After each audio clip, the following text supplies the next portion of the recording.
polisi. Inilah aksi warga saat menjeduk pelaku pencurian yang mencoba kabur melalui atap rumah warga. Peristiwa ini terjadi di Desa Lerang-Lerang, Kecamatan Paletean, Kabupaten Pinrang, Sulawesi Selatan. Pelaku yang terkepung mencoba kabur melalui atap rumah warga. Pelaku pun akhirnya berhasil diamankan setelah pihak kepolisian tiba di lokasi. Meski sempat dihalangi polisi, massa yang geram dengan aksi pelaku mencoba menghakiminya. Dikira dari yang diduga pelaku itu kan dia kan naik di atas atap tuh kan. Di awalnya kirain dia mencuri, tapi dia sebenarnya belum melakukan. Polisi masih menggali keterangan dari pelaku guna mengungkap motif pelaku melakukan aksinya tersebut. Dari Pinrang, Sulawesi Selatan, Erwin Eka Pratama, iNews melaporkan.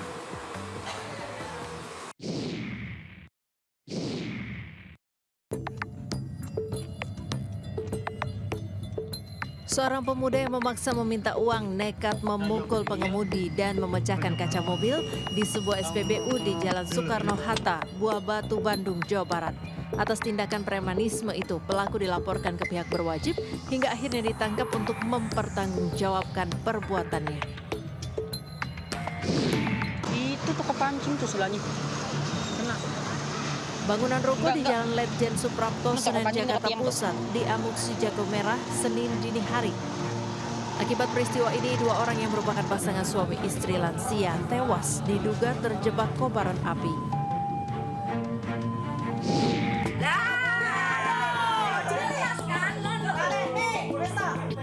Puluhan emak-emak dan sejumlah orang pengusaha catering makanan di Kota Kediri, Jawa Timur terlibat adu mulut setelah menjadi korban dugaan penipuan program makan bergizi gratis. Para pengusaha catering ini sebelumnya diminta menyerahkan uang senilai Rp1 juta sebagai jaminan oleh seorang berinisial M yang mengatasnamakan sebuah kelompok masyarakat.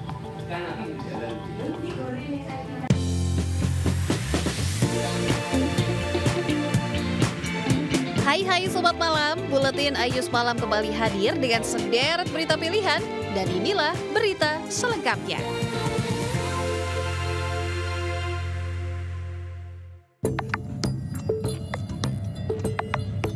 Sementara itu di Bandung, Jawa Barat, seorang pemuda nekat memukul pengemudi mobil dan merusak kendaraannya di sebuah SPBU di Jalan Soekarno-Hatta, Buah Batu.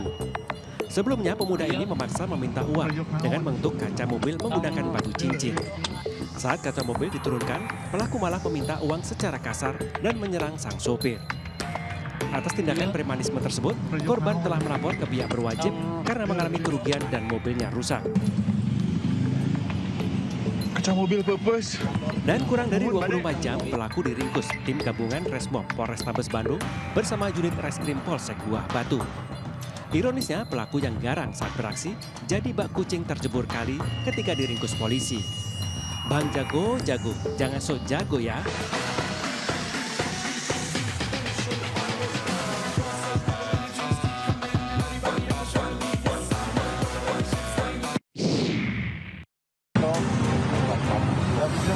Semuanya sama. Kita kan langsung koordinasi sama orang dalam. Masih dari Bandung nih pemirsa, media sosial dihebohkan dengan pungutan liar alias pungli yang menimpa supir bus wisata yang membawa rombongan untuk liburan ke kebun binatang Bandung di Jalan Taman Sari, Kota Bandung. Dalam video yang beredar, seorang juru parkir terlihat meminta biaya untuk parkir sebesar Rp150.000. Bahkan sang jukir berdalih memiliki kwitansi resmi dan mengaku sudah berkoordinasi dengan petugas dari dinas terkait yang berjaga di sepanjang kawasan wisata. Menanggapi viralnya video aksi pungli juru parkir di kawasan wisata Bandung Zoo, pihak Satpol PP Kota Bandung mengaku kecolongan. Padahal pihaknya telah menerjunkan ratusan petugas ke beberapa titik strategis keramaian selama masa libur akhir tahun 2024. Kita ngerahkan 574 personil, mulai tanggal 22 sampai tanggal 22 Desember sampai tanggal 2 Januari. Jadi gimana di plottingnya? Kita ada plotting, ada touring. Jadi yang plotting monitoring itu dibagi habis. Misalkan ada di tempat sarana publik.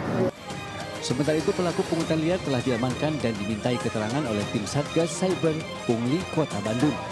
Dari Bandung, Jawa Barat, Billy Maulana Pikran, iNews melaporkan.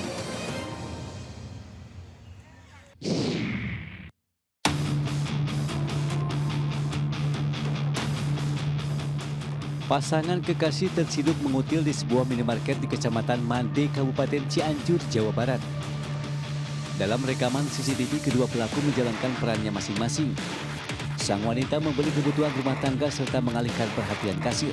Sedangkan si pria mengutil sejumlah barang seperti alat kosmetik dan dimasukkan ke celana serta bajunya. Karyawan minimarket yang curiga dengan gerak-gerik pelaku kemudian mengecek rekaman CCTV. Karena aksinya diketahui, pelaku pria perlahan keluar dan langsung kabur menggunakan mobil yang terparkir di samping minimarket. Sementara wanita yang datang bersama pelaku diamankan aparat Polsek Mande untuk dimintai keterangan karena dicurigai merupakan komplotan pengutil. Pertamanya, si ibunya ditanya sama kepala toko saya itu kenal atau enggak, si ibunya ngejawab enggak. Terus kita selidiki dan akhirnya si ibu nelpon saudaranya. Nah, dia mau minta rugi, di situ juga dia tetap nggak ngaku-ngaku juga.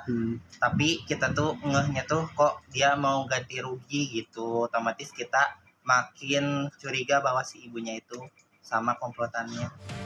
Akibat kejadian itu, pihak minimarket mengaku mengalami kerugian hingga mencapai 1 juta rupiah. Dari Cianjur, Jawa Barat, Muhammad Andi Iksan, iNews melaporkan.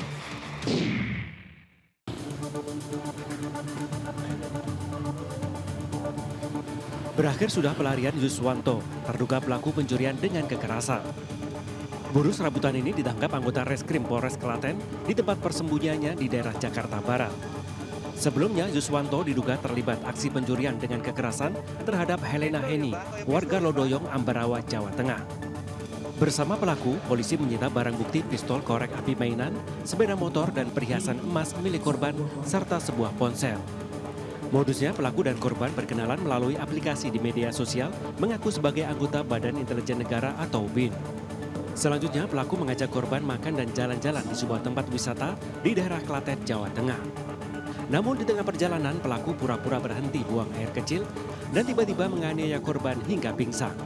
Dalam kondisi tak berdaya, pelaku merampas harta benda dan menyembunyikan korban di semak-semak di Dukuh Troso, Kecamatan Karanganom, Klaten. Setelah itu, tersangka secara langsung memukul di bagian leher korban sebanyak 1 kali dari belakang menggunakan pistol korek api sehingga membuat korban terjatuh dari motor. Atas perbuatannya, tersangka dijerat pasal 365 tentang pencurian dengan kekerasan dengan ancaman pidana maksimal 12 tahun penjara. Dari Klaten, Jawa Tengah, Saiful Effendi, iNews melaporkan.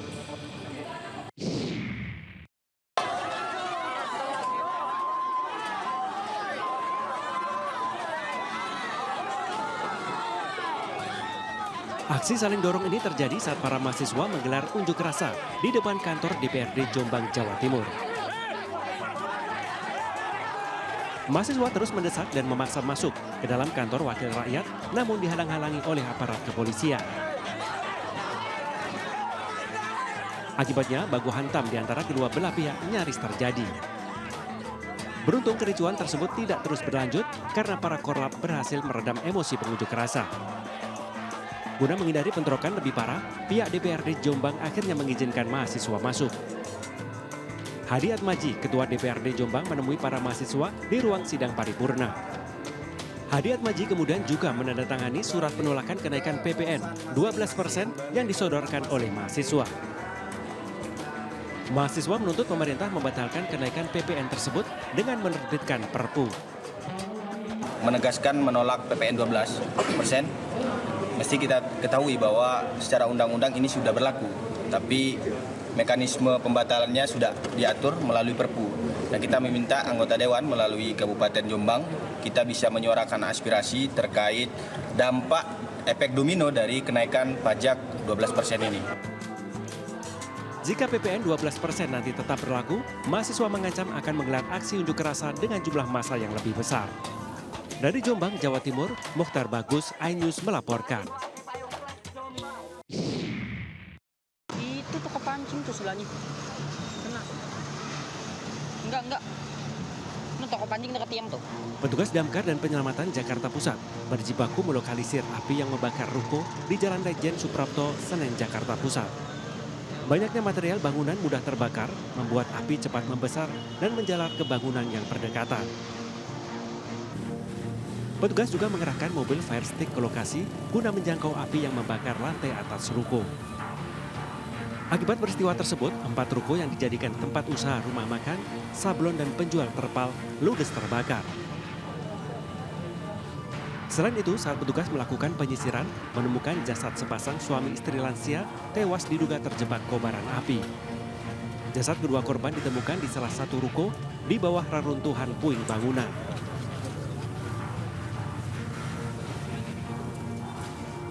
Diduga kebakaran akibat kompor gas yang tiba-tiba menimbulkan percikan api hingga merambat ke 3 bangunan lainnya.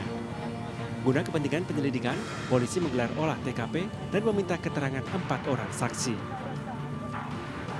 Untuk sementara penyebab kebakaran sedang kami selidiki.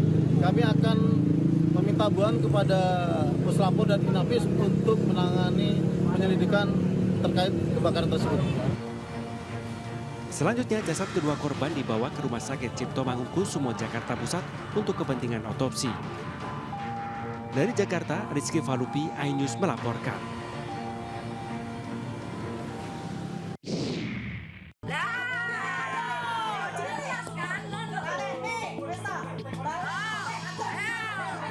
Puluhan emak-emak di Kota Kediri, Jawa Timur ini terlibat perseteruan dengan seorang berinisial M yang mengatasnamakan kelompok masyarakat atau Pokmas. Aksi ibu-ibu yang merupakan pengusaha catering ini dipicu ajakan bisnis sebagai penyedia catering dalam program makan bergizi gratis. Namun mereka kecewa lantaran M meminta sejumlah uang kepada beberapa rekan yang tertarik bergabung sebagai penyedia makanan.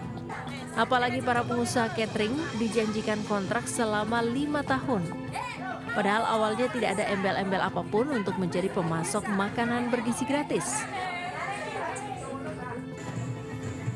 Namun seiring berjalannya waktu, setiap rekanan diminta uang 1 juta rupiah sebagai bentuk kesanggupan menyediakan 1.000 kotak makanan dan 2 juta rupiah untuk 2.000 kotak makanan. Akhirnya buat jaminan gitu aja, enggak ada buat apa gitu. Pengikat gitu ya Bu? Iya, cuma mengikat bahwa kita masuk dalam grupnya Bu Margareta. Tapi dikembalikan yang benar. Iya. Setelah apa Bu dikembalikan? Setelah 1 minggu program berjalan. Sementara itu pihak Pokmas mengaku jika M telah dikeluarkan dari keanggotaan Pokmas karena dinilai melakukan pelanggaran. Kita sendiri juga sangat terkejut dengan kejadian seperti ini. Tiba-tiba ada protes dari mitra-mitra kami, ada pungutan sebesar 1-2 juta rupiah. Padahal selama ini yang sudah kita lakukan, kita tidak pernah menarik apapun. Pihak Pokmas juga melakukan mediasi antara puluhan pengusaha catering dengan pihak M dan yang bersangkutan bersedia mengembalikan uang. Dari Kota Kediri, Jawa Timur, Afnan Subagio, iNews melaporkan.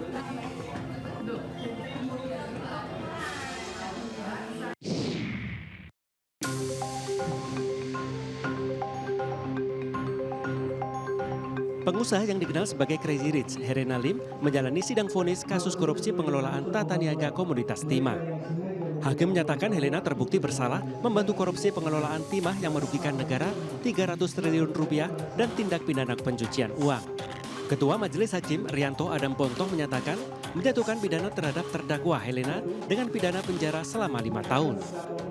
Helena juga dihukum dengan denda 750 juta rupiah subsidiar 6 bulan penjara. Dia juga dihukum membayar uang pengganti 900 juta rupiah. Hakim mengatakan harta benda Helena dapat dirampas dan dilelang untuk menutupi uang pengganti tersebut, namun jika tak mencukupi diganti dengan 1 tahun kurungan. Terdakwa Helena tersebut di atas telah terbukti secara sah dan meyakinkan menurut hukum bersalah, melakukan tindak pidana membantu, melakukan korupsi dan tindak pidana pencucian uang sebagaimana dalam dakwaan ke-1 primer dan kedua primer penuntut umum. Menjatuhkan pidana terhadap terdakwa Helena oleh karena itu dengan pidana penjara selama 5 tahun dan denda sejumlah 750 juta rupiah dengan ketentuan.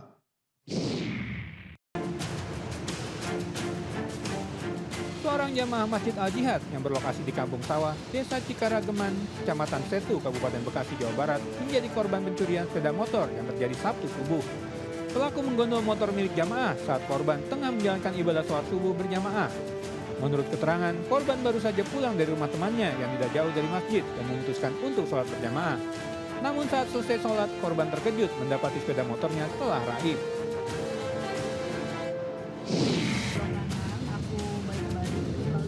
Seorang pengemudi mobil wanita diduga nyaris menjadi korban penipuan dengan modus serempet motor di kawasan Jakarta Barat, Kamis malam.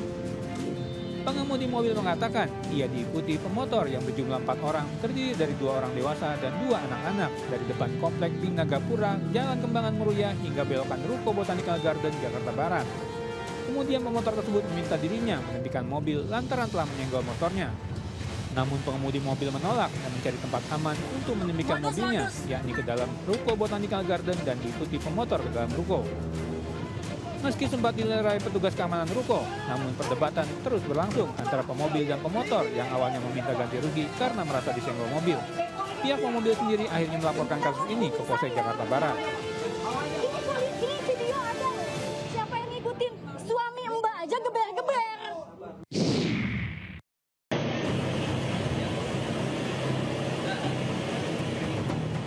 Pedagang mie goreng di Sukabumi, Jawa Barat ini menjadi korban penipuan seorang wanita cantik yang awalnya hendak membeli makanannya. Mulanya, si wanita cantik memesan 2 porsi mie goreng. Setelah memesan, ia berkata kepada si pedagang hendak ke ATM untuk mengambil uang tunai. Anehnya, si wanita cantik justru meminjam uang Rp100.000 lebih dulu ke pedagang sebelum ke ATM. Mungkin karena terkesima dengan kecantikannya, si pedagang pun memberikan uang tersebut. Dan ujungnya pun bisa kita tebak. Si wanita cantik yang mengaku pergi ke ATM nyatanya tidak kembali lagi ke tempat si pedagang.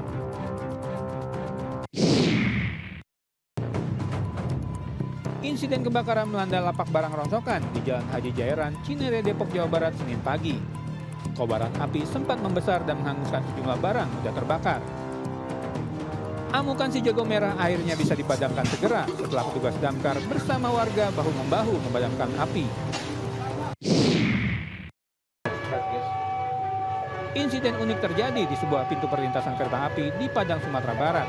Saat palang pintu perlintasan telah menutup karena akan melintasnya kereta api, sebuah motor yang dinaiki 2 orang tampak menerobos pintu dan mendekati rel kereta. Tanpa diduga, si pemotor melakukan tindakan konyol dengan menerobos perlintasan dan terjatuh di atas rel kereta. Beruntung kedua orang di motor tersebut segera bangkit dan memindahkan motornya dari atas rel. Yang jelas, tindakan pemotor ini tidak pantas untuk ditiru karena membahayakan diri sendiri dan orang lain.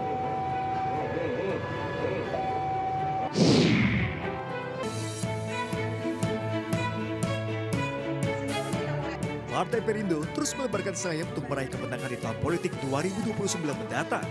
Melalui kepengurusan sayap partai, pemuda Perindo akan bergerak secara masif dan melahirkan program-program baru guna mendekatkan diri dengan konstituen sekaligus mendongkrak suara partai di kalangan anak muda. Hal ini terungkap saat digelar acara tasyakuran pengukuhan pengurus DPD Pemuda Partai Perindo Kabupaten Bogor serta pemberian santunan kepada anak yatim. Sesuai dengan basis perjuangan di sayap Perindo yaitu basis kultural, tetap pemuda Perindo akan melakukan kegiatan-kegiatan yang menyentuh langsung ke masyarakat. Apalagi setelah selesainya Pilpres 2024 maupun Pilkada 2024, maka sudah saatnya saya partai bergerak kembali. Tentunya potensi banyak ya dari segi kreativitas para pemuda sekarang, dari mulai kerajinan tangan, kemudian musik, olahraga dan sebagainya tentunya. Ya, tentu potensi-potensi itu akan kita kembangkan untuk membina para pemudi yang ada di wilayah Kabupaten Bogor. Dengan pengukuhan kepengurusan pemuda Perindo di Bumi Tenggara Beriman dan juga beragam program baru yang menyasar para pemuda, diharapkan mampu meraup suara kalangan muda serta mendorong partai dipimpin Ketua Umum Angela Tanusudibyo ini masuk ke parlemen pada kontestasi pemilu 2029 mendatang. Dari Bogor, Jawa Barat, Wildan Hidayat, iNews melaporkan.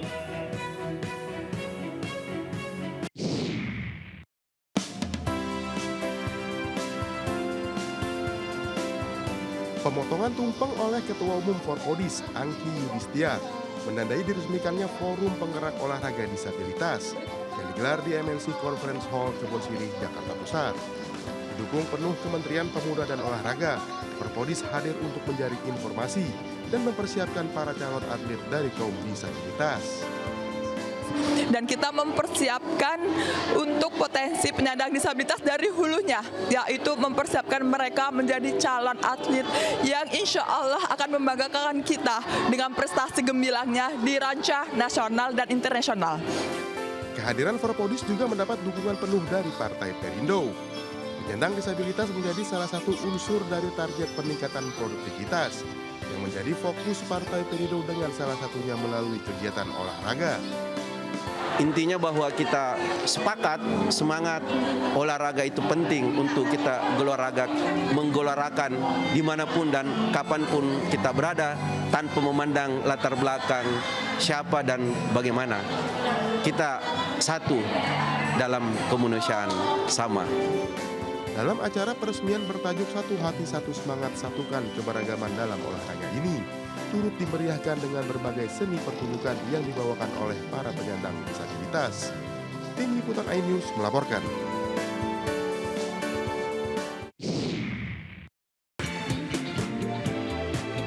Sobat Malam, jangan kemana-mana dulu ya. Buletin iNews Malam segera kembali setelah yang satu ini.